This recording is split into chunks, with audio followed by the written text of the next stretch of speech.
this kid could be, I think he's special already. I think he could be dominant over the next 10 or so years. And if Arsenal want to be a serious club and want to be taken as not just, oh, we might win one Premier League and then go to sleep for another 20 years, then this is the type of signing Arsenal can make. I've been going on about this guy for months. We've mentioned him multiple times about how special that this kid is. Then we always hear about, oh, the wonder kid.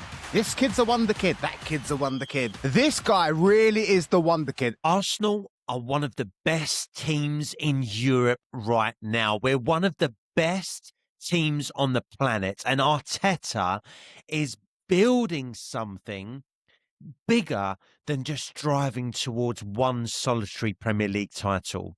He is trying to build a dynasty, and that is exactly why our club is linked to teenage sensations, prodigies like Lennart Karl. There are multiple sources linking Karl to Arsenal. Reports from Team Talk, from FCB Inside, they're describing a scouting frenzy involving clubs like Arsenal, Man City, Chelsea. Arsenal have actually reportedly sent high-ranking officials to the Allianz Arena multiple times this season, just, Mark, to watch this kid live. This kid could be the future, and we all know about Lennart Karl. Bayern Munich have reportedly slapped an 80 to 90 million euro price tag on him. Vincent Kompany, his manager, has publicly labelled him as a player with killer instinct and a fearless magic. Before I give you my thoughts on this link, I'm going to kick over to my co-host, Marky Mark. What are you saying? Before you say anything, Mark, guys, if you're watching and you're on your way in, don't forget to like and subscribe. Mark, Lennart Karl to Arsenal. I've been going on about this guy for months. We've mentioned him multiple times about how special that this kid is. Then we always hear about, oh, the wonder kid. This kid's a wonder kid. That kid's a wonder kid. This guy really is the wonder kid, and he's got the stats to back it up. He really is. He is already the youngest scorer in the youngest scorer to score 3 consecutive goals in the Champions League, beating Kylian Mbappe, who, in my opinion, is currently the world's #1 player. He's got 29 appearances this season, 7 goals, 3 assists. He even scored at the Emirates when you guys pretty much battered Bayern 3-1. But we are talking about a very, very special kid.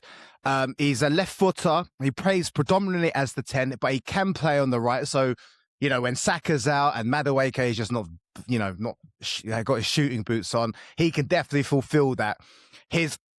I understand that his idol is Martin Ødegaard. That seems to be a little bit of a problem. It shows that he's probably a little bit of a dickhead, because out of all the creative players in the world right now, he's going to pick Ødegaard as his idol. I mean, hey, that's him. But he's been blasted as the new Mesut Özil, the new Thomas Müller. If you guys get this would be, for me, one for the future and also one for now. Because if he can break in and he's a constant feature for Bayern Munich, I do believe also he can be a constant feature for Arsenal Football Club. But we're talking about, Lennart Karl. Out of all the people that you and I go on about wonder kids these last few months, this is the one I would love to see in the Premier League. However, do you really think he is going to go to Arsenal Football Club? Bearing in mind that you have Manchester City, you have Real Madrid also scouting him. Real Madrid is his #1 club. It's his dream club. So if they're on it, I think that you guys have some very high competition, because we're talking about Real Madrid. But, if you manage to secure this, woo, that's going to be a bit special. I don't think Bayern Munich should let him go. If I'm Bayern Munich, I'm not letting this kid go. Why? Yeah. Because he could be there to build the next Bayern dynasty. And I'm talking about the next decade. The kid is a kid, right? This is the thing. You and I did a podcast last week. By the way, if Real Madrid are in, you know my thoughts on that, right? Real Madrid are the biggest club in the world, bar none. So if they come calling, people come going. So I would say the move, we did this last time in a podcast, we spoke about Ødegaard, right? The last Arsenal podcast we did, we spoke about Ødegaard going to Bayern Munich, potential, Musiala whispers coming the other way, Vincent Company being a big fan of Martin Ødegaard. In a heartbeat, I'd swap out this summer Ødegaard for Lennart Karl. Lennart Karl, Wow. forget that he's young. This is, if you want to build something, see Arsenal. I don't think Arsenal are going to do what Liverpool were doing, win, Premier League first time in 30 years and then again, not win something again. I know they won one last year, but it took 3-4 years, 5 years. I think what Arteta's looking to do is win multiple trophies over the next couple of seasons. Whether it happens or not, we'll see. But with this group of players, and then leave a platform to then, when you're transitioning and building the next generation, building the next team, having players like a Lennart Karl. I'm not saying it's going to be him, but having players like that you can build around. You said it yourself. He can provide an option. He's left-footed. So if Saka's out, he can provide more than adequate cover for Saka, in my opinion, especially given Saka's latest form. And obviously plays in that number 10. Talking about Mesut Özil, talking about all that. Listen, this kid could be, I think he's special already. I think he could be dominant over the next 10 or so years. And if Arsenal want to be a serious club and want to be taken as not just, we might win one Premier League and then go to sleep for another 20 years, then this is the type of signing, Mark, that Arsenal can make. Look, Arteta, for me, is building a fantastic structure at Arsenal Football Club. It makes us very difficult to beat, but we are missing that je ne sais quoi. We are missing that X factor, and you get that in spades with Lennart Karl. What do you think? So you don't. So what is it? You don't think Ødegaard is in Arteta's plans, or if you was the Arsenal manager, because you already said that you'll swap him in a heartbeat with Karl.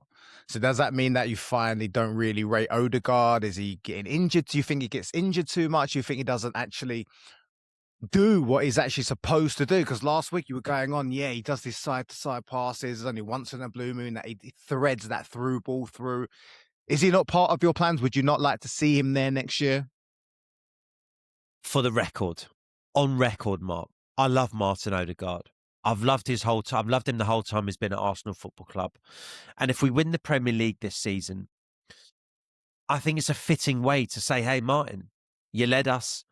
You got us to a Premier League. Go. Thank you for your services. We are looking for the future, and maybe we have to change things up, because just because you win it this season, and if you keep the same players that you're already seeing specific issues with, Mark, and I've already called this out, I'm seeing specific issues with Martin Ødegaard. Guys, I said this on the last podcast about Ødegaard, so if you haven't seen it, go and watch it.